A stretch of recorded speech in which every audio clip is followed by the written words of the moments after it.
हिंदी साहित्य का कबीर के पद, जिसके संपादक हजारी प्रसाद द्विवेदी जी हैं, उसकी व्याख्या करेंगे। तो चलिए सबसे पहले हम कबीरदास का संक्षिप्त जीवन परिचय जान लेते हैं।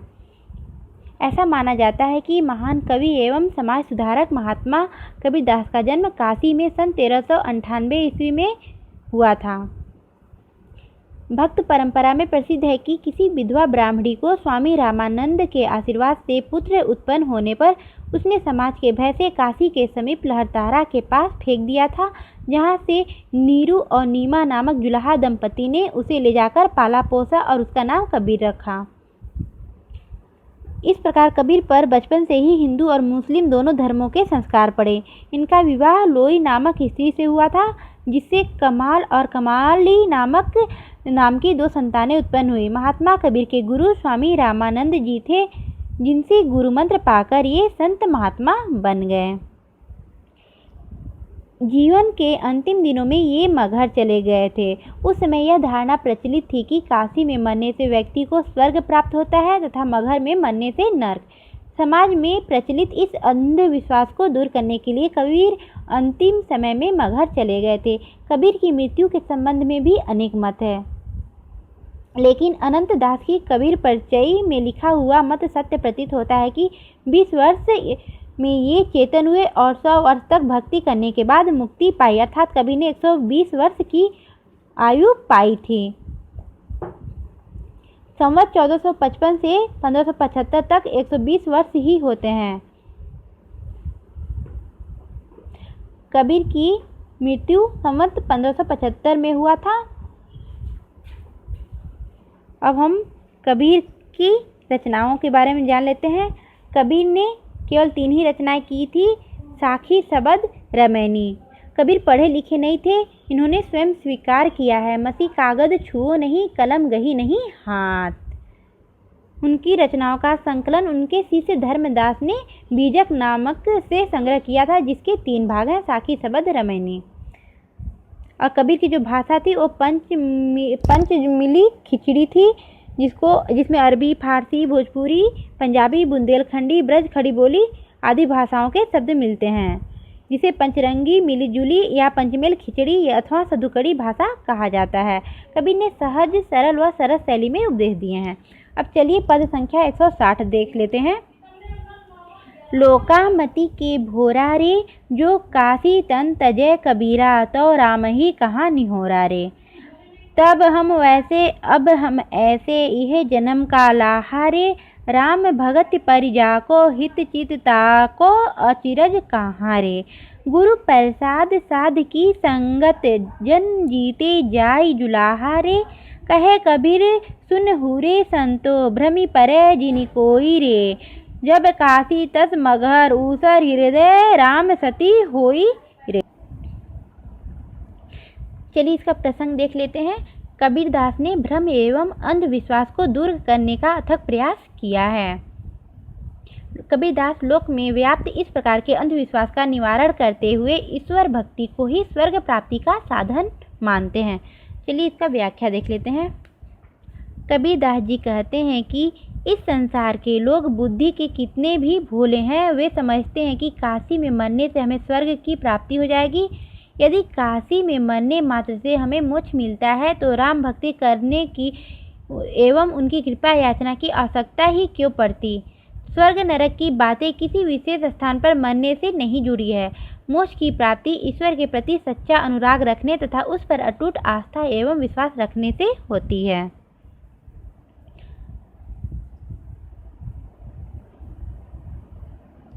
जिस मनुष्य के हृदय में ईश्वर की सच्ची भक्ति का वास हो जाता है, उसके हृदय में कोई संदेह नहीं, कोई गुंजाइश नहीं रहती। जीवन का सच्चा अर्थ ईश्वर की भक्ति करना ही है। ईश्वर भक्ति गुरु कृपा एवं साधु संगति से प्राप्त हो सकती है। कबीरदास जी कहते हैं कि गुरु के दिए ज्ञान से व्यक्ति की धारणा बदल जाती है। जिसे भी गुरु ज्ञान प्राप्त हो जाता है, उसके सारे भ्रम तथा अंधविश्वास दूर हो जाते हैं। कबीरदास जी कहते हैं, जैसे जल लुढ़क कर ढुलक कर जल में मिल जाता है, उसमें एकाकार हो जाता है, उसी प्रकार जुलाहा कबीर भी उसी परमात्मा में एकाकार स्थापित कर लेता है। कबीर कहते हैं कि जिसका चित्त राम में रम जाता है उसके लिए अद्वैत स्थिति को प्राप्त करना कोई आश्चर्य की बात नहीं है। कबीर ने गुरु कृपा व साधु संगति से संसार पर विजय प्राप्त कर ली है। कबीरदास जी कहते हैं कि हे साधु संतो सज्जन सुनो, भ्रम में कोई भी न पड़ना कि काशी में मरने से स्वर्ग की प्राप्ति हो जाएगी। जैसा काशी है वैसा ही मगहर है, दोनों में कोई भेद नहीं है। राम के प्रति सच्ची भक्ति से ईश्वर की प्राप्ति हो सकेगी, अर्थात मुक्ति मिल जाएगी। चलिए इसमें विशेष क्या है देख लेते हैं।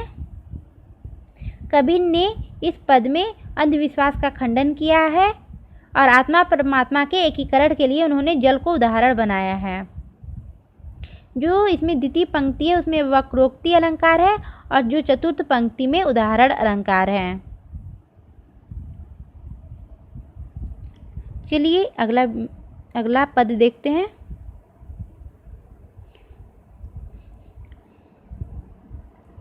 पूजा सेवा नेम व्रत गुड़ियन का सा खेल, जब लग पीऊ परसे नहीं तब लग संशय मेल। जाति न पूछो साधु की पूछ लीजिए ज्ञान, मोल करो तलवार का पड़ा रहन दो म्यान। हस्ती चढ़िए ज्ञान का सहज दुलीचा डार, स्वान रूप संसार है भूखन दे झक मार। प्रस्तुत पंक्तियों में कवि ने पूजा सेवा नियम व्रत आदि ब्रह्मचारों को व्यर्थ माना है। उनका मानना है कि ईश्वर इन बाह्याचारों से प्रसन्न नहीं होता। ईश्वर को प्राप्त करने के लिए हमें सहज भक्ति ज्ञान एवं सत्संग का महत्व देना चाहिए। चलिए इसकी व्याख्या देख लेते हैं। कबीरदास जी कहते हैं कि ईश्वर बाह्याचारों पूजा सेवा नियम व्रत आदि से प्रसन्न नहीं होता, ये सब गुड्डे गुड़ियों का खेल है। इन बाह्याचारों से कुछ भी हाथ नहीं लगता। जब तक ईश्वर के लिए सच्ची भक्ति व अनुराग न हो सब व्यर्थ है। कबीरदास जी कहते हैं कि साधु की जाति पूछने की क्या आवश्यकता है, यह किस जाति समुदाय या मजहब का है, इससे क्या लेना देना। जाति तो बाह्य आचरण है, साधु के बारे में महत्वपूर्ण जानने योग्य बात उनका अमूल्य ज्ञान है। ठीक उसी तरह जैसे तलवार की कीमत होती है उसकी म्यान की नहीं, जाति को महत्व नहीं देना चाहिए।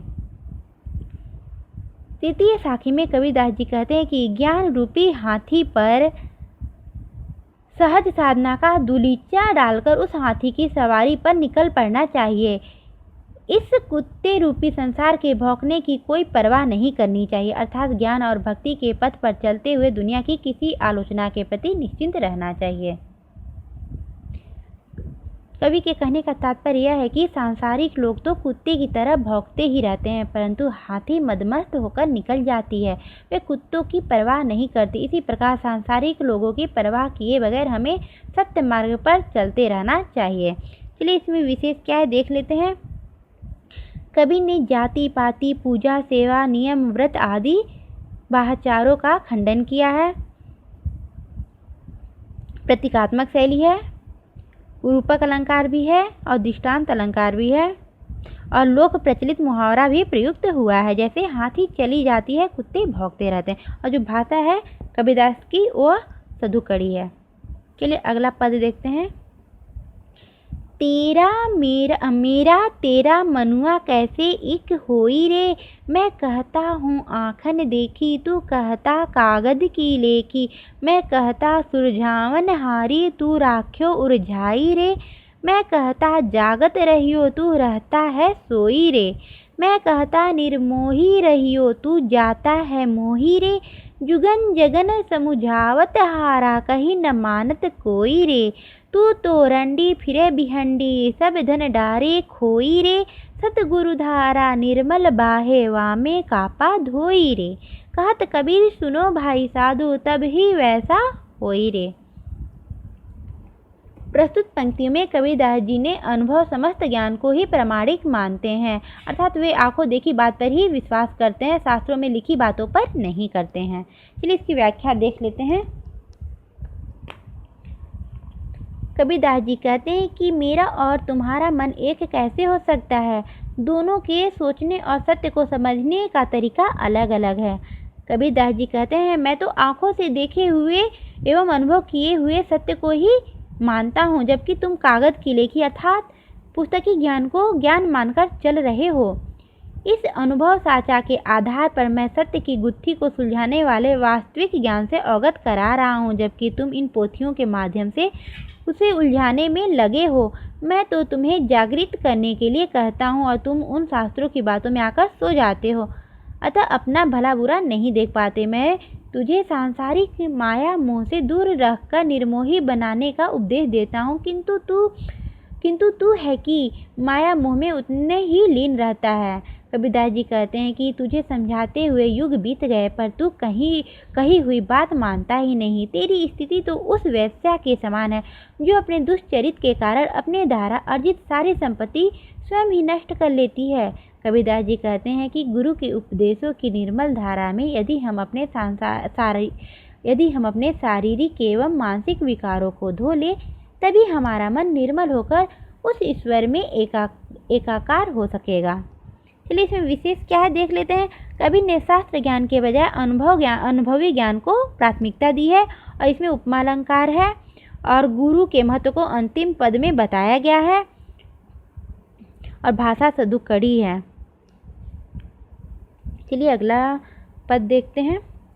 दुल्हिन अंगिया काहे न धोआई, बालपने की मैली अंगिया विषय दाग परी जाई। बिन धोए पिए रिझत नाही, सेज से देत गिराई। सुमिरन ध्यान के साबुन करिले, सतनाम दरियाई।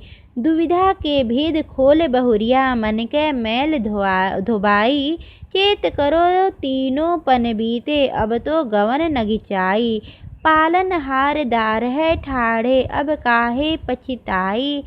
कहत कबीर सुनो री बहुरिया, चित अंजन दे आई। चलिए इसकी व्याख्या देख लेते हैं। कबीरदास जी जीवात्मा को संबोधित करते हुए कहते हैं कि हे जीवात्मा रूपी दुल्हन, तुमने इस शरीर रूपी अंग वस्त्र को धोकर निर्मल क्यों नहीं किया। यह कितना मलिन है, न जाने कब से इन पर विकारों की परत चढ़ी हुई है, और अब तो वे विषय वासना रूपी दाग भी लग चुके हैं। परमात्मा रूपी प्रियतम तभी प्रसन्न होता है जब यह काया रूपी वस्त्र निर्मल होता है।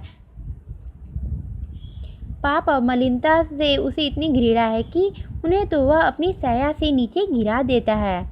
कबीरदास जी जीवात्मा को कहते हैं कि तुझे इस शरीर रूपी वस्त्र की मलिनता को दूर करने के लिए नाम स्मरण एवं ध्यान के साबुन का और भगवान के नाम रूपी जल का प्रयोग करना चाहिए।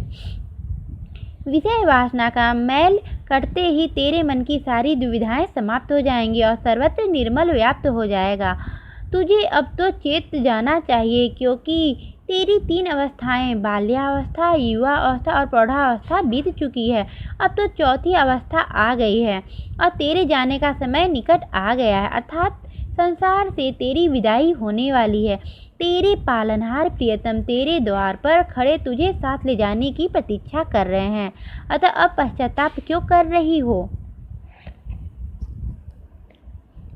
यह तो प्रिय से मिलन का समय है। कबीरदास जी कहते हैं कि हे जीवात्मा रूपी वधू, तुम अपने चित्त रूपी नेत्र में निर्मल ज्ञान का अंजन लगाकर देखो, तब तुम्हें सब कुछ साफ साफ दिखने लगेगा। हृदय निर्मल हो तो ही ईश्वर का वास उसमें होता है और चित्त की शुद्धि अति आवश्यक है। प्रथम पंक्ति में रूपा का अतिशयोक्ति अलंकार है और अन्योक्ति परक शैलिक है। चलिए अगला पद देखते हैं। मोरी चुनरी में परी गयो दाग पिया, 5 तत्व की बनी चुनरिया, सारे हंसे वद लागे जिया। यह चुनरी मोरे मैके ते आई, ससुरे में मनवा खोए दिया। मली मली धोई दागन छूटे, ज्ञान को साबुन साए पिया।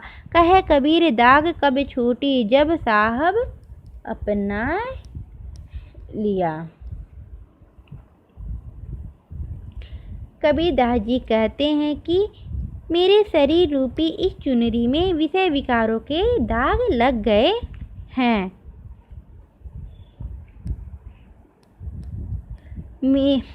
यह शरीर रूपी चुनरी 5 तत्वों अर्थात पृथ्वी, अग्नि, जल, वायु एवं आकाश से निर्मित है। यह शरीर रूपी चुनरी मायके से आई है, किंतु ससुराल में आकर मैंने मन खो दिया है। मल मल कर धोने के बाद भी यह दाग नहीं छूटते। तात्पर्य यह है कि जिस मन को परमात्मा में लगे रहना चाहिए था, वह विषय विकारों में पड़ गया और परमात्मा से दूर हो गया। ज्ञान के साबुन लगाने से, काफ़ी मेहनत से धोने पर भी यह दाग नहीं छूटता। कबीरदास जी कहते हैं कि जब परमात्मा जीव को अपना लेगा तो यह दाग छूट जाएगा। चलिए विशेष देख लेते हैं। इसमें प्रतीकात्मक शैली का प्रयोग हुआ है और शांत रस का प्रयोग हुआ है। रूपातिशयोक्ति अलंकार है और भाषा में ब्रजभाषा का भी प्रयोग हुआ है और ज्ञान का साबुन में रूपक अलंकार है। चलिए अगला पद देखते हैं। तेरा जन एक आध है कोई, काम क्रोध और लोभ विसर्जित ये सब तेरी माया। राजस तामस सात्विक तीन्यों ये सब तेरी माया। चौथे पद को जय जन चिन्ह तिन्हि परम पद पाया। स्तुति निंदा आशा छाड़े तजय मान अभिमाना। लोहा कंचन समी करी चेता मणि हरिपद रमे उदासा। तृष्णा अरु अभिमान रहित है कहे कबीर सो दासा।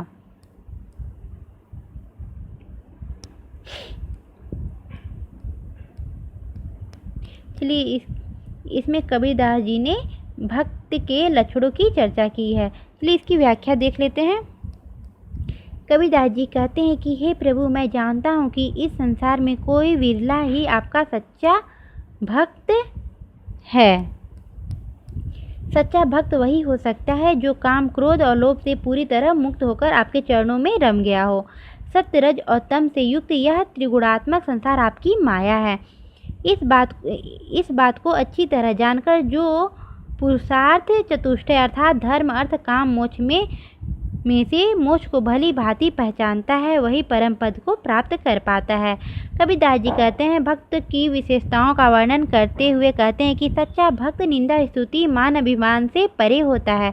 वह न तो अपनी निंदा से रुष्ट होता है और न ही प्रसन्नता से खुश होता है, प्रशंसा से भी खुश नहीं होता। उसे अपने मान सम्मान की कामना भी नहीं होती तथा अभिमान से तो वह कोसों दूर रहता है। लोहे और स्वर्ण में से उसे कोई अंतर नहीं दिखता, वह दोनों को समान रूप से देखता है। कबीरदास जी कहते हैं कि सच्चा भक्त यदि कोई चिंता करता है तो केवल ईश्वर का चिंतन करता है।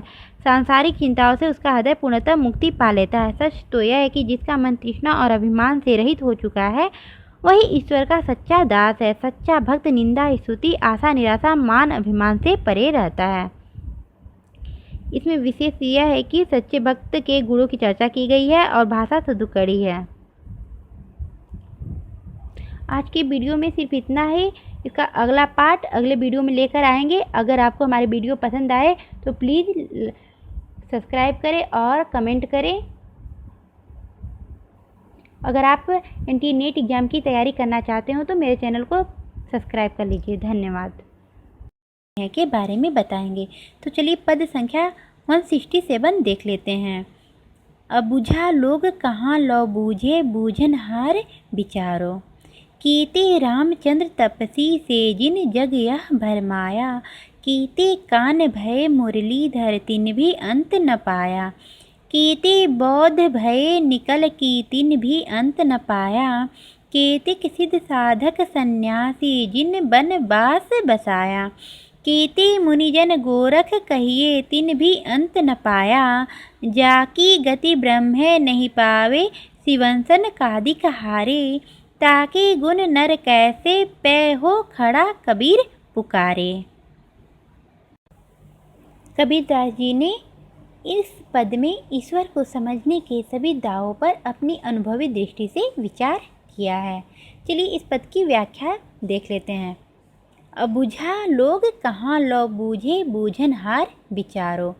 कबीरदास जी ईश्वर को समझने वालों से कहते हैं कि जरा इस बात पर भी तो विचार करिए। अब तक तो जो लोग स्वयं अबूझ हैं वे कहाँ तक समझ पाएं। कहने का तात्पर्य है कि जिन लोगों के आधार पर तुम उस ईश्वर को समझने का प्रयास कर रहे हो, क्या उनके आधार पर उसे समझा जा सकता है? कीते रामचंद्र तपसी से जिन जग यह भरमाया, कीते कान्ह भय मुरलीधर तिन भी अंत न पाया। कबीरदास जी स्वयं प्रश्न करते हुए कहते हैं कि क्या उस तपस्वी रामचंद्र के आधार पर समझा जा सकता है कि जिनके कारण यह संसार अब भी भ्रम में है, या उस मुरलीधर कृष्ण के द्वारा जिन्होंने खुद उसका अंत नहीं पाया। चलिए अगली कड़ी देखते हैं। कीति बौद्ध भय निकल की तिन भी अंत न पाया, केतिक सिद्ध साधक सन्यासी जिन बन बास बसाया। जंगल में वास करने वाले उन विविध नामधारी अवतारों से भी भला कैसे समझा जा सकता है? जंगल में वास करने वाले उन विविध साधक सन्यासियों से भी कैसे समझा जा सकता है? कीते मुनिजन गोरख कहिए तिन भी अंत न पाया, जाकी गति ब्रह्मे नहीं पाए शिवंसन कादिक हारे, ताके गुण नर कैसे पै हो खड़ा कबीर पुकारे। गोरखनाथ आदि विविध मुनिजन को भी देखे तो क्या लोगों ने उसका अंत प्राप्त कर लिया है? कबीरदास जी कहते हैं कि जिसकी गति स्वयं ब्रह्मा भी नहीं जान पाए, शिव सनकादि सब हार मान बैठे हैं, उसका गुण भला मनुष्य कैसे जान सकता है? मनुष्य भी उसके रहस्य को नहीं जान सकता। चलिए प्रस्तुत पंक्तियों में विशेष क्या है ये देख लेते हैं। इन पंक्तियों में सधुकड़ी भाषा का प्रयोग हुआ है और इसमें कबीर जी ने अवतारवाद का खंडन किया है। चलिए पद संख्या 168 देखते हैं। साधो देखो जग बौराना, साची कहो तो मारन धावे झूठे जग पतियाना। हिंदू कहत है राम हमारा, मुसलमान रहमाना, आपस में दो लड़े मरतु हैं, मरम कोई नहीं जाना। बहुत मिले मोही नेगी, धर्मी प्राप्त करे स्नाना, आत्म छोड़ पासाने पूजय तिनका थोथा ज्ञाना। आसन मारी दिम्ब धरी बैठे, मन में बहुत गुमाना, पीपर पाथर पूजन लागे तीरथ व्रत भुलाना। माला पहिरे टोपी पहिरे, छाप तिलक अनुमाना। प्रस्तुत पद में कबीरदास जी समाज में व्याप्त अंधविश्वास और धार्मिक पाखंडों का खंडन करते हैं। चलिए इसकी व्याख्या देखते हैं। साधो देखो जग बौराना, साची कहो तो मारन धावे झूठे जग पतियाना। कबीरदास जी कहते हैं कि देखो यह दुनिया तो बावली है, जो सच कहने वालों को मारने दौड़ती है और झूठ कहने वालों का विश्वास करती है। हिंदू कहत है राम हमारा, मुसलमान रहमाना, आपस में दो लड़े मरतु हैं, मरम कोई नहीं जाना। हिंदू कहते हैं कि राम उनका परमात्मा है, जबकि मुसलमान रहमान को अपना खुदा बताते हैं। राम और रहीम के इस झगड़े में दोनों लड़ते झगड़ते हैं, पर इस मर्म को नहीं जानते कि राम रहीम में कोई अंतर नहीं है, दोनों एक ही ईश्वर के दो नाम हैं। बहुत मिले मोही नेगी, धर्मी प्रात करे स्नाना, आत्म छोड़ी पासाने पूजे तिनका थोथा ज्ञाना। कबीरदास जी कहते हैं कि मैंने बहुत से नियम धर्म का पालन करने वाले लोग देखे हैं, जो प्रातः काल स्नान करके अपने को शुद्ध कर लेते हैं तथा आत्मा में स्थित परमात्मा को छोड़कर पत्थर पूजते हैं। ऐसे लोगों का ज्ञान थोथा है। बहुत सारे योगी यति आसन लगाकर बैठ जाते हैं, आसन मारी दिम्ब धरी बैठे, मन में बहुत गुमाना। ऐसे लोगों का ज्ञान थोथा है। बहुत सारे योगी यति आसन लगाकर बैठ जाते हैं, किंतु उनके मन में अहंकार पाले हुए होते हैं कि ऐसे लोगों को भला ईश्वर की प्राप्ति कैसे हो सकती है। पीपर पाथर पूजन लागे, तीरथ बर्त भुलाना। माला पहिरे टोपी पहिरे, छाप तिलक अनुमाना। भला पीपल पत्थर की पूजा करने वाले लोगों को या तीर्थ व्रत में लीन रहने वाले लोगों को ईश्वर की प्राप्ति कैसे हो सकती है? वह आडंबरों का प्रदर्शन करने वाले ये साधु सन्यासी ढोंग करते हैं जो इस तरह की मालाएं टोपियां पहनते हैं। ये माला तिलक टोपी आदि में ही खोए रहते हैं। साखी शब्द गावत भूले, आत्म खबर न जाना। घर घर मंत्र जो देत फिरत हैं, माया के अभिमाना। गुरुआ सहित शिष्य सब बूढ़े, अंत काल पछताना। बहुलक देखे पीर औलिया, पढ़े किताब कुराना। करे मुरीद कबर बतलावे, उन्हूं खुदा न जाना। हिंदू की दया में हर तुर्कन की, दोनों घर से भागी। वह करे जिबह वा झटका, मारे आग दो घर लागी। या विधि हंसत चलत है, हमको आप कहावे स्याना। कहे कबीर सुनो भाई साधो, इनमें कौन दीवाना। साखी शब्दे गावत भूले, आत्म खबर न जाना। घर घर मंत्र जो देत फिरत है, माया के अभिमाना। साखी शब्द गाना भूल गए हैं, इन्हें अपने भीतर आत्म तत्व की कुछ भी खबर नहीं है।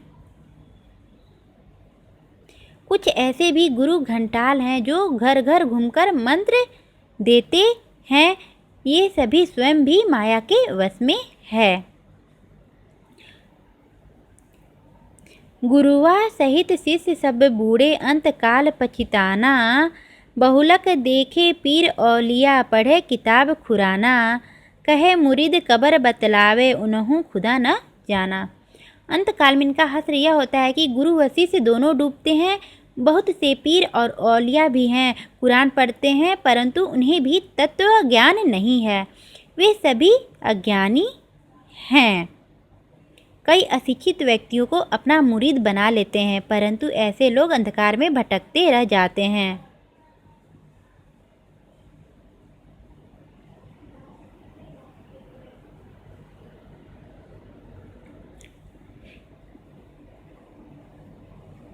हिंदू की दया में हर तुर्कन की, दोनों घर से भागी। वह करे जिबह वा झटका, मारे आग दो घर लागी। यह विधि हंसत चलत है, हमको आप कहावे स्याना। कहे कबीर सुनो भई साधो, इनमें कौन दीवाना। हिंदू और मुस्लिम दोनों में दया व करुणा समाप्त हो गई है। मुस्लिम हलाल के माध्यम से और हिंदू झटका देकर जीव की हत्या करते हैं। दोनों के घरों में आग लगी है। ये सब करते हुए वे स्वयं को समझदार समझते हैं, स्वयं को चतुर बतलाते हैं। कबीरदास जी कहते हैं कि हे संतो, अब आप ही बताओ इन दोनों में कौन पागल है। इसमें चलिए विशेष देख लेते हैं क्या है। इसमें पाखंड व आडंबर का विरोध हुआ है। दोनों धर्मों की बुराइयों की चर्चा हुई है और भाषा सधुकड़ी है। चलिए अगला पद देखते हैं। मियाँ तुम्हसो बोल्या बड़ी नहीं आवे, हम मस्कीन खुदाई बंदे, तुम्हारा जस मनी भावे। अल्लाह अवली दीन का साहिब, जोर नहीं फुरमाया। मुरिसद पीर तुम्हरे हैं को, कहो कहाँ थे आया। रोजा करे निवाज गुजारे, कल में मिसत न होई। सतीर कावे इस दिल भीतरी, जे करी जाने कोई। खसम पिछानी तरस करी, जिय में मालमती कर फीकी। आपा जानी साई कुजाने, जब हवे भीस्त सरीकी। माटी एक भेष धरी नाना, सब में ब्रह्म समाना। कहे कबीर मिस्त छिटकाई, दो जग ही मन माना। प्रस्तुत पद में कबीरदास जी ने बाह्य आडंबरों का खंडन किया है तथा विकारों को प्रभु प्राप्ति में बाधक माना है। चलिए इसकी व्याख्या देख लेते हैं। मिसा तुम्हसो बोल्या बड़ी नहीं आवे, हम मस्कीन खुदाई बंदे, तुम्हारा जस मनी भावे। अल्लाह अवल दीन का साहिब जोर नहीं फुरमाया, मुर्शद पीर तुम्हारे हैं को कहो कहाँ थे आया। कबीरदास जी कहते हैं कि ए मियाँ, तुम्हें ईश्वर को पुकारने नहीं आता। मैं तो प्रभु का बंदा हूँ तथा उसी के प्रति समर्पित हो गया हूँ। किंतु तुम्हें जो रास्ता अच्छा लगे तुम उसका अनुसरण करो।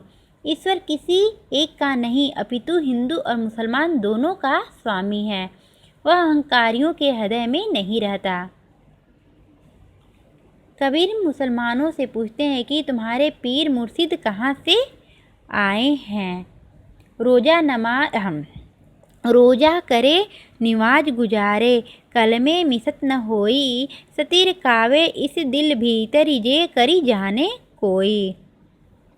रोज़ा नमाज कलमा पढ़ने से तुम्हें स्वर्ग नहीं मिल सकता, क्योंकि स्वर्ग की प्राप्ति इस पाखंडों से नहीं होती,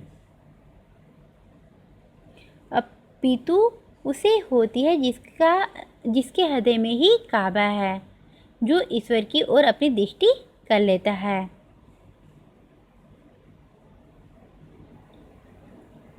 खसम पिछानी तरस करी जिय में मालमती करी फीकी, आपा जानी साई कुजाने जब हवे भीस्त सरीकी।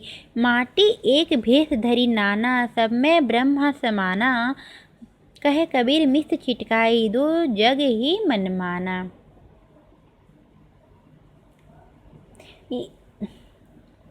जिसके हृदय में ही काबा है, जो ईश्वर की ओर अपनी दृष्टि कर लेता है, उसे धन दौलत में कोई रस नहीं मिलता।